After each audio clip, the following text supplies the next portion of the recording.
episode 16 of the Connected Yoga Teacher podcast. I'm your host, Shannon Crow. I'm a mother of 3, a yoga teacher, and a consultant for yoga teachers and studios. In today's episode, I want to share what I've learned about having a yoga website. And specifically, I wanted to talk to you about the 5 pages I think are most crucial for all yoga teachers to have if they're going to have a website. This podcast was born out of how I still feel between the yoga classes, workshops, and teacher trainings that I attend in person. A little like I'm alone in the wilderness of yoga entrepreneurship. I wanted to create a place where you can feel connected as a yoga teacher between the teacher trainings, classes, and workshops that you are taking. The Connected Yoga Teacher has many resources for you, the yoga entrepreneur. We have a website, a podcast, a live show with now 20 episodes from season 1, and a community of other yoga teachers from around the world in our private Facebook group.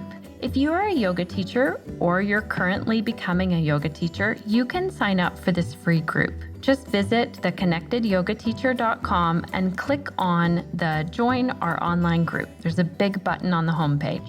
The Connected Yoga Teacher was created so that you can easily connect to knowledge, inspiration, and a community of supportive yoga teachers, as we hear about a variety of topics from yoga teachers and other professionals. Topics like how to increase your income, how to assist your students, marketing your classes, workshops, and retreats, and today, what 5 pages to include on your yoga website. My goal is to support you as a yoga teacher so that you have more time, energy, and inspiration to share the yoga that lights you up. I'm recording this episode the day before I leave on a 3-day trip with my son's grade 8 class. We're off to Ottawa, and it will be an adventure, I'm sure. I'll be leaving my computer at home and just have some time to explore and hang out with my son as him and his friends get ready to leave the little elementary school, or as we say in Canada, public school, that they've been at for the last 10 years. So they're all moving on to various high schools, and I feel like I've been in the school volunteering and spending time with these kids for the last 10 years. So it's fun to see them getting ready to graduate, and also a little bittersweet. One of the biggest advantages of being an entrepreneur is that I get to make my own schedule. I get to make time to fit in things like this trip with my son and his class. Since my 3rd child was born, 12 years ago now, I've been an entrepreneur. 11 years ago, I became a yoga teacher. Don't get me wrong, though. Being an entrepreneur doesn't mean that I have oodles of free time and I work in my pajamas. I've learned that getting ready for my job makes me feel like I'm at work, even when I'm at home. I've learned that if I get distracted with laundry or Facebook or personal phone calls, I have to fit in the work later on that day or on the weekend. I've learned to set boundaries with my time, and I'm still learning with all of these things. When I first became a yoga teacher, my brother created my website with code from scratch. I would call him and say, Conrad, can you move this button around and make it a darker blue color? And I had no idea what went into making my website. So I feel really bad because this is in the olden days when it was all from code. It was not something like a WordPress, Weebly, or a Wix website. He was really coding the whole thing. Over the years, I learned how to update existing websites. So that was at 2 yoga studios that I worked at. And then I became a studio manager at Tone Studio in Owen Sound. And when that happened, my partner Sean taught me how to build and update a brand new WordPress website. And the really important part of this is he didn't do it for me, but instead he taught me how to create the website and update it. So every time I had a question, he would very patiently guide me through on how to create things or update things so that then I knew for future how to do it. I wouldn't say this is the easiest way. Sometimes it would just be easier to do something for someone. So I really appreciate all of the time that he put into that, because it means that now I'm sure he appreciates it too, because it means that I can do my own website when I'm like, I want to move that button and I want it a darker color of blue. I know my brother really appreciates it as well. A few years ago, a bulk of what I was doing in terms of work was creating websites for yoga teachers. I found that I was really good at helping them to map out and clarify their message, and this is the work that I continue to do with yoga teachers in the website strategy sessions that I offer. So if you're wondering what that is, this is a 90-minute call via Zoom that I record. I work with teachers one-on-one who from all ranges. Some teachers have no idea how to put a website together or what they would want on that, or some have an existing website and want me to help them update it, refresh it, take a look at it, and kind of go through it that way. Everyone is at a different place with their website, and everyone has a really unique message and delivery style. And these choices can be really very paralyzing. This is part of how I help yoga teachers. I like to simplify the choices. Just so you guys know, a website to me never feels complete. I never think, oh, I have it all done. But I like to get websites to a place where I feel like all of my information is up to date and I feel like the message is really genuinely me. So on that note, I always feel like there's something I could update or do differently on my website. I feel like that never ends. So a great question to ask yourself, if you have an existing website and you're thinking, do I need a refresh or a rebrand? A great question to ask yourself is your website a reflection of you and the yoga that you share or the offerings that you have? So at some point, usually we feel a disconnect with the marketing that we have, and that's the time to refresh or rebrand. If you don't have an existing website, this is one of the best marketing tools out there in order to share your schedule, share what you're like as a teacher, and just have people find you. You want your website to be an expression of who you are, just like you would set up your studio space or a class to suit your style. You also want to set up your website so that students can see who you are, what you offer, and if it's in line with their needs. I prefer a clean website. I don't stay long on a site if it's flashing, singing, or filled with ads. That's just my way of navigating. I like the analogy, I can't remember who said it. Your website is like your front lawn. You don't put all of your items from your home onto your front lawn so everyone can see them. You want your website to say hello and welcome. You are at the right place. Take some time to explore. If you're thinking of building a website or you'd like to check your existing site with fresh eyes, this podcast offers a great place to begin. Remember that you can always customize this list of things that I'm going to offer you to suit your own personal yoga business. These are just some guidelines and thoughts from what I've learned. The most effective tool on your website is, can you guess what it is? It's your wording. Whether it's through video or text, it is so important to invest the time and or money in this. Keep your wording short and simple, and when you need help with it, hire a writer to help you or get a friend to look at it. Also remember that website visitors have a really short attention span. If they don't see something in a few seconds that catches their eye and resonates with them, they likely want to move on. You don't need your website to be fancy or have the latest gadgets or buttons. Simple is good and works. Your content is the key. So let's look at the 5 pages that I think are most important for your website. The first page that we always think about is the home page. And this is the page that people usually see first. You want your message to be really clear and you want it to speak to your ideal yoga student, client, customer quickly. People are busy and they don't stay long on a website page. The key elements of this page may include who you are, what you offer, who you are serving, what benefits can be gained by working with you, and basically why you are unique. What is your niche? A photo, video, or slideshow on the homepage will capture the attention of your audience. I do not like sound on a website because people are often in public or at work, and sound can be disturbing or get them in trouble.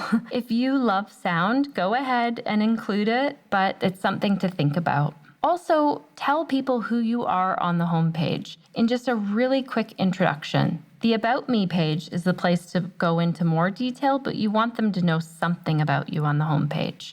And what is it that you offer? That needs to be on the homepage. Instead of saying, I'm a yoga teacher, let people know what you specialize in. So as we know, lots of people are yoga teachers. So why would this person choose to work with you? An action step for your homepage, and I have found this to be one of the most effective tools, is to look for websites that you are drawn to. They do not have to be yoga websites. Pay attention to why you like that site, what the elements are about it, and then see if you can draw out that exact same site on paper, but with your menu titles, your information, just little bullet point form. And feel free to really copy the template. Once you get your own photos and your information in there, it's not going to look the same, trust me. So again, the action step is to list out some websites that really draw you in, and then get out a piece of paper and draw out that website in your own way. Okay, so number 2 page is the contact page. If you really want to have a website and you're stuck on where to begin, start here. It's like a glorified business card. So you include your phone number, your email, the social media links, and your fax number. Haha, just kidding. I don't know anyone that has a fax number these days. It's nice to have a contact form on this page, and you might also have a newsletter sign up button and a photo of you or something that speaks about your business. But the contact page is usually the simplest page. So you might want to look at starting there instead of at the home page. I know some yoga teachers who have a 1-page website, and the contact information is the crucial part on that. All right, page number 3 is yoga. This is your services. Maybe it's called yoga, maybe it's called services, but because this is for yoga teachers, we're going to call it yoga today. This is where you list your classes, your programs, your sessions, retreats, workshops, and you give a little written description and a calendar. A Google Calendar is super easy to embed here, and this calendar is visible to public. So keep this in mind. If you have a calendar, keep it separate for your yoga bookings. And then also you'll want to have a different one if you're doing private sessions, just to protect people's privacy. It's fine if you have on your calendar gentle yoga with Shannon at Tone Yoga Studio. But then if I was going to book a private session with Jiminy Cricket, then I don't want Jiminy Cricket's personal name on there and for people to know that Jiminy Cricket is attending yoga classes with me, which I can't even tell you guys if Jiminy Cricket is or is not booking sessions with me, because that's private. Don't forget also to include all of the information that you would put on a poster. So I will share a link in the show notes to help you create a yoga poster, but it's the same information that goes on to your calendar, your schedule here, your yoga offerings. So these are the questions to ask yourself. This is all going to be written out in the show notes in case you're like, oh my gosh, I'm doing something and I can't write this all down. So first of all, where is your event, your retreat, or your yoga class being held? When is it? Include the weekday, date, month, year, and time. It's really important to have those. And I mean, take this list with you. I don't know how many times I go to a website and I think, okay, that sounds like an amazing event. I'm just not sure even what country it's in. So it's important to have where and when, including the year. Often that's something that gets missed too, and sometimes they're events from the year past or the year coming up. Who is hosting the event? It's nice to share a short bio and a photo of the facilitator. Now, if they're all your events, you might not need to do that. But for studios, definitely, it's great to have a bio on those events. What is it that you are advertising? This title should be large and at the top. So say it's gentle yoga. You really want to see that. And I would suggest getting more specific. Restorative yoga for people with anxiety is really niching down. And if I see restorative yoga, I might think, I'm not sure about that class. But if I see restorative yoga for people with anxiety, and I know that I have anxiety, that would be the class that I would choose. Okay, I'm getting off topic and into niching, which we'll talk about in a moment. You also want to talk about why people should attend. So have a list or a paragraph that confirms the reasons that someone would benefit from attending your event, class, workshop, or retreat. So that's the big why. Do I fit in? So for instance, if you're having a yoga workshop for women entrepreneurs who are feeling burnt out at the office kind of thing, that's a quick, why should I attend that? So then your list might say you can attend because you can renew, recharge, what are the benefits that people are going to get when they attend? How can people register or contact you? And then prices clearly stated. So it's great if you're having some issues with money mindset. Go back to our previous episode with Tracy Eccleston. She did a great job of really giving us some money mindset confidence. Or there's the workshop with Rosalind Kemmer if you click on courses on the connectedyogateacher.com. So the action step for the yoga page that I'd like to ask you to do today is to map out your schedule. Gather all of your class times, dates, information, and then put a short class description with them. It doesn't have to be too long. Really, one paragraph, maybe 2 paragraphs. Even see if you can limit yourself 3 to 5 sentences to really condense what it is. And a great example of this when you're mapping out your class description is to really make it sound like your class is. And a great example here is myself. Gentle yoga class with me, what does that mean? So someone asked me this the other day, and this is what makes my class unique. My gentle class, there's no downward dog. There's no inversions. We don't do any advanced postures. That's what gentle yoga is in my world. Okay, number 4 is the About page. This is the one I get very excited about. And what's even more exciting today is I have a little surprise for you guys. This page, the About page, often people think that it's about them because it'll say about Shannon. And then I think I need to tell my story. And I've done this and I still catch myself on this. So look at your About page in terms of really who are you serving? Who are you working with? Because it's about the students that you're wanting to talk to. Your About page is really about the reader that comes to your website, your ideal yoga student. Here's where you can go more into detail about your own personal story, which is related to your business, which is related to the person you are serving. There's a great podcast episode coming up on this exact topic, looking at your own personal story and how it ties in with your business. I'm very excited to share that soon. So keep your eye open for that. Often we wonder if the About page should be in first person or third person.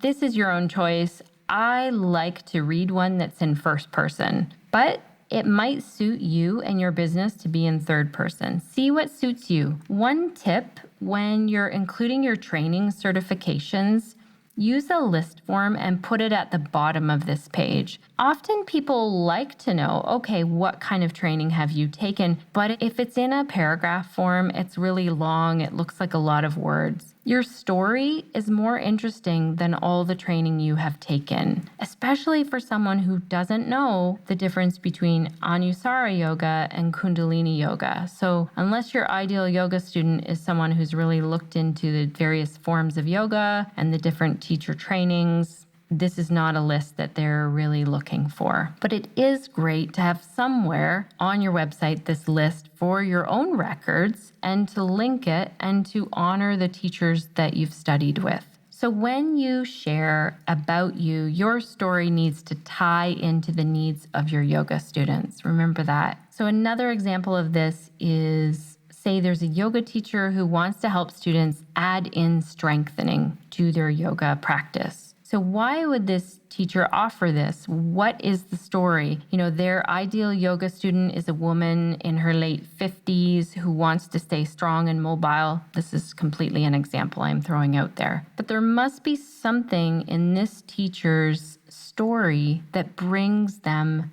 to wanting to offer this. So start to look into that a little bit. And then also, who you are serving is really one of the most challenging parts of creating a website. But without this step, your message isn't clearly speaking to the people you want to work with. To define your ideal customer, I've created a printable worksheet for you guys. So this is part of the surprise that I have for you today. I do have to tell you though, this step has always slowed down the teachers that I work with on websites. So I first was handing out this sheet to teachers and saying, okay, take this and fill it out and have it ready for our next time that we talk. And I found a lot of the time it was slowing them down. So I switched to doing this in more of an interview process that I record because a lot of great information comes out of this. So you could take the sheet to a good friend and get them to do it with you. You can even use your iPhone and record it, or you could book a one-on-one consultation with me if you want to get kind of my take on that. But I'm going to give you the printable worksheet because some people do this, no problem, as a worksheet. Just know this step can sometimes slow people down. But I found this to be a great system that's really helpful for looking at who you are serving, who you want to be serving as a yoga teacher. So also in this bonus gift that I have for you, I've set it up so that you get a week-long 3-email workflow that helps you to go through and create or refresh your About page. So whether you have one, you want to refresh it, or you don't have an About page and you want to start there. To get this workbook, the checklist, and a special surprise, you just have to go to the show notes. So you'll look for the connectedyogateacher.com episode 16, the connectedyogateacher.com episode 16 under podcasts. There you'll enter your name and email address and it will be sent to you automatically.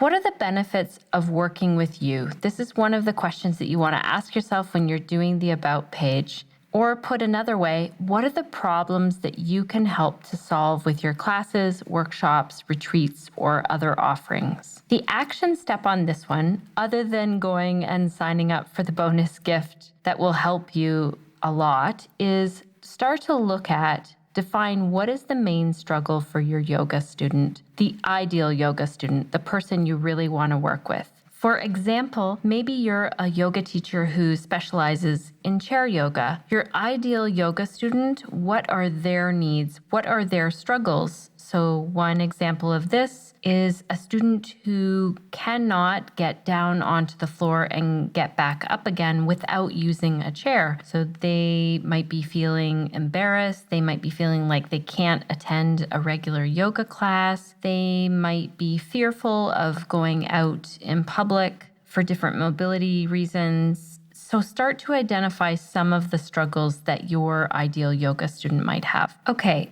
the last page is an articles page, or sometimes we call this resources, or some of you might call it a blog.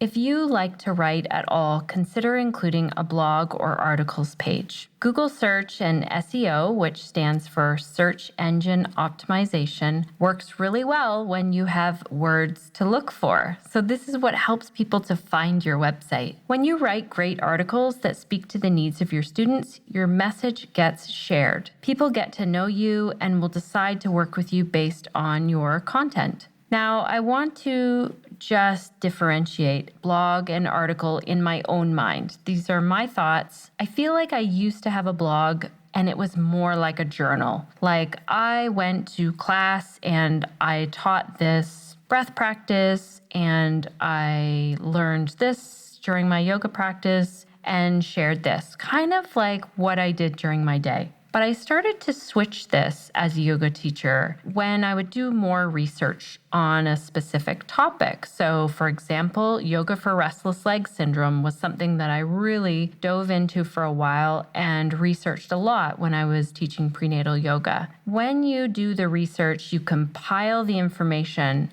To me, I feel like that's an article, and that's what starts to set you up for being the expert. So let's give an example here. If your niche is yoga for anxiety, are you writing articles on the topic of anxiety? If you don't know where to start with article writing, try keeping a journal, either online or on paper. I will tell you that online helps me because I can type fast, but I also have to watch that I'm not getting distracted with social media or my email. So balance that out. Choose what day or time is good for you for writing and give yourself this time to work your writing muscles. So it's similar to a new yoga pose. It takes practice. Consistency is really key. So the action step here, if you want to take this on, is to build up a bank of articles. So if you write every week, and I do recommend every week, see if you enjoy it still after 6 to 8 weeks. Block off the time in your calendar to create this article, set a time limit, and then review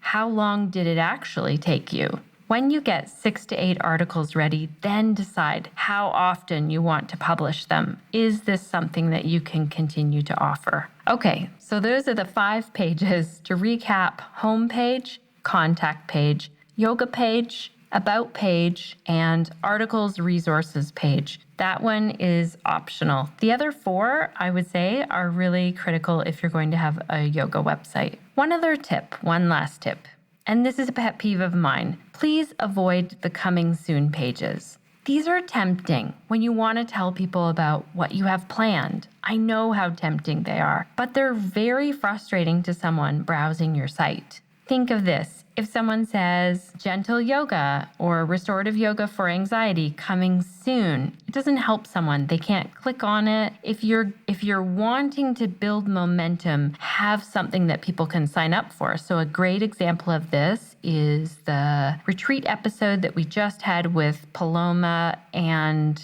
Renee. I'm going to put the link to in the show notes. I'm going to put the link in the show notes to that episode. They have a sign up. When they have something happening in the future, you can go to that page and then you can sign up. But there's not a coming soon page. So my largest pet peeve is when I go to a coming soon page and there's no information at all. I go to a website and it just says coming soon. And I just think, hide it until you get it done. Just my take on it, you guys. I'm sorry if you have a coming soon page. I've done that as well, so don't feel bad about it. So if you're looking at all of this and you're not feeling inspired to move forward with these action steps, but instead you're feeling fearful, paralyzed, or unsure of your offerings or what you want to put on your website, then you could benefit from a website strategy session. But hopefully there's something in this list, in this action list of all these 5 pages, that gets you excited to take the next step to building or refreshing your website. I just wanted to also offer you guys a little insight into how I build my own websites. So I've gotten to this place where I really appreciate the simplicity of these, the reliability, and how they are responsive, whether it's a mobile app or a computer that they're on. So here is what I do on the Connected Yoga Teacher page, on my Shannon Crow Yoga page, on my Mum and Nurture, and on the various websites that I've helped create. The content management system, or CMS, that I use is WordPress. The theme is the Divi theme by Elegant Themes. The host that I use, at this point, I use Fat Cow, although I have thought of switching to Bluehost, which also owns Fat Cow. I've also looked into a Canadian company called Rebel. I will put links to all of these in the show notes. The plugins that I use, I've compiled a list of my favorites. If you guys are thinking, oh yeah, I really want the list of your favorite plugins, I can share that with you. Usually I share these in my website consult calls because I pick out the ones that are relevant to the website and relevant to the yoga teacher and share, pick this one. And one tool that I definitely recommend once you get your website refreshed or up and running is peak user testing. This is a tool so that a complete stranger will review your website for 5 minutes. It's amazing. It's really fun to see someone else go through your website and see what's easy and what can use a little more help. So I hope this gives you lots to think on and lots of inspiring stuff. If you have further questions, you can always ask these in our Connected Yoga Teacher private Facebook group, or you can leave a comment in the show notes. Thank you guys. Have a wonderful week and share the yoga that lights you up.